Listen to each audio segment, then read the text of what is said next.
Halo Sobat English Now, welcome back to English Now YouTube channel. Gimana kabarnya hari ini? Udah lama ya kita nggak ketemu di YouTube channel English Now. Jadi kita akan memulai perjalanan baru bersama untuk mempelajari English tenses. So, welcome to Tenses Series by English Now. Di series ini kita akan membahas ke-16 tenses dalam bahasa Inggris beserta dengan penggunaannya, terus juga structure-nya, kemudian contoh-contohnya, dan tentu kita akan berlatih bersama ya di setiap videonya untuk memahami setiap tenses dengan baik. So, without any further ado, let's get started. Oke, sebelum kita masuk ke pembahasan ke masing-masing tenses, ada baiknya kita kenalan dulu nih sama apa itu tenses. So, let's talk about what is tenses. So, tenses according to Cambridge Dictionary adalah is any of the forms of a verb which show the time at which an action happened. So, tense adalah bentuk ya dari kata kerja yang menunjukkan waktu kapan kejadian itu terjadi. Atau di sini juga ada penjelasan yang lain. Jadi tenses adalah time of a verb's action, waktu ya dari sebuah kejadian atau kata kerja seperti present, saat ini, sesuatu yang terjadi sekarang, past, something yang terjadi di masa lalu, dan juga future atau something, kejadian yang akan terjadi. So that's basically tenses. Jadi sederhananya tenses adalah perubahan kata kerja yang didasarkan pada dua hal. Yang pertama, apakah kejadian itu sudah selesai atau belum? Dan yang kedua, kapan kejadian itu terjadi? Okay? So that's it a little bit about tenses. Dalam tenses, ini ya, tadi tenses itu kan membahas tentang kapan kejadian itu terjadi kan. So let's call it the verb's time frame. Kapannya, yaitu ada now, past, and future. Dan seperti yang sudah saya bahas sebelumnya tadi, bahwa tenses itu adalah perubahan kata kerja yang didasarkan pada yang pertama adalah kapan terjadinya dan apakah sudah selesai atau belum. Nah, poin kedua, apakah sudah selesai atau belum kejadian tersebut, kita sebut sebagai verb aspect. Yang di dalamnya ada simple, progressive, perfect, or perfect progressive. Nah, kalau ini udah tahu lah ya, kalau past itu ya di masa lalu, now itu sekarang, dan future itu di masa depan. So that's the verb's time frame. Hal pertama yang memengaruhi perubahan kata kerja ya, yaitu adalah waktunya, kapan itu terjadi. Verb's time frame. Dan sekarang coba kita bahas lebih detail lagi tentang verbs aspect ini masing-masingnya. Simple, progressive, perfect, or perfect progressive. Maksudnya apa sih? Jadi, simple itu adalah is covered by the basic present, past, and future tense verb forms. A verb with a simple aspect doesn't necessarily specify if an action is complete or not. Misalnya kalau tenses itu cuma simple present, berarti tenses itu tuh tidak menjelaskan secara spesifik apakah kejadian itu sudah selesai atau belum. So simple is basically telling you tentang kapan kejadian itu terjadi. That's it. Tidak menambahkan aspek yang kedua, yaitu apakah kejadian itu sudah selesai atau belum. I think that's why they call it simple ya, karena hanya membahas tentang kapan kejadian itu terjadi. That's simple.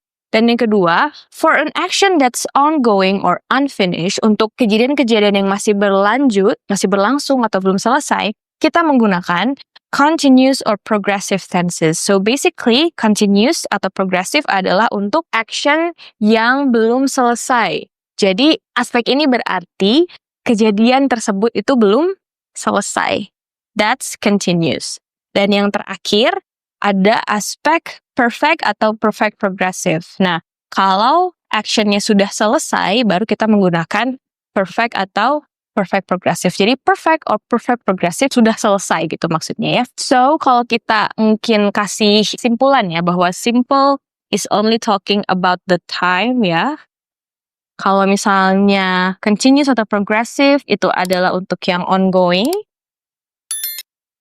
action, dan kalau perfect or perfect progressive adalah untuk action yang finish ya, or completed. Okay, so that's basic things about tenses, tentang time frame-nya dan juga tentang verb aspect-nya. Setelah kita memahami apa itu tenses dan kita mengenal yang disebut dengan verbs time frame dan juga verbs aspect, dari situ kita akan lebih mudah untuk memahami ke-16 tenses dalam bahasa Inggris ya. So, yang paling atas ini, bagian paling atas ini adalah the simple tenses, start from simple present dengan contohnya, I read nearly every day. So, in all of these examples, kita pakai kata kerjanya read ya, atau membaca. So, look at how the verb read changes through all of the tenses. Yang pertama, simple present, I read nearly every day. Lihat bagaimana perubahan kata read ya, kata kerjanya di sini, ketika dia berpindah gitu, atau ketika dia berubah tensesnya. Simple present, I read nearly every day. Simple past, last night I read an entire novel. I will read as much as I can this year. So, verbnya, spellingnya sama, yang simple present dan simple past, tapi the pronunciation is different. The simple future, the structure is change ya, ada tambahan kata will. Nah, selanjutnya, ingat tadi bahwa di simple tenses ini, dia hanya menjelaskan atau memberi kita informasi tentang kapan action itu terjadi, kapan kejadiannya terjadi. Tidak menjelaskan apakah sudah selesai atau belum, ataukah masih berlanjut sampai sekarang. So, that's it simple tenses. Kita lanjut ke yang continuous, yang masih berlanjut ya, atau masih berlangsung, belum selesai.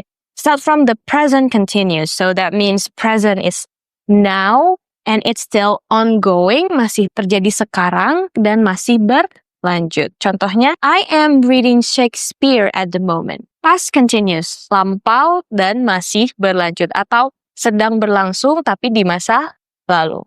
I was reading Sherlock Holmes last night. So last night, dia itu sedang membaca Sherlock Holmes book. And then, future continuous, I will be reading The Hobbit soon. I will be reading The Hobbit soon. Aku akan sedang membaca The Hobbit soon. Segera. Beberapa saat lagi mungkin ya.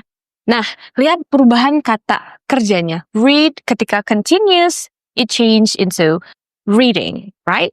Kita akan bahas detail setiap structure dari tensesnya later on. Tapi ini hanya gambaran besarnya aja dari semua tenses yang akan kita bahas satu persatu. Selanjutnya ada perfect, sudah selesai. Nah, mulai dari present perfect. I have read so many books, I can't keep count. Past perfect, I had read at least 100 books by the time I was 12. Future perfect, I will have read at least 500 books by the end of the year. Okay everyone, itu dia tadi kita udah bahas tentang introduction to tenses. Kita udah kenal apa sih tenses, terus kita juga belajar dikit-dikit tadi sedikit gambaran dari setiap tensesnya. Dan tenang aja, walaupun banyak kita akan bahas satu persatu di next video kita selanjutnya. So, thank you so much for watching. Jangan lupa tonton video selanjutnya untuk belajar tenses yang pertama. Thank you. Bye!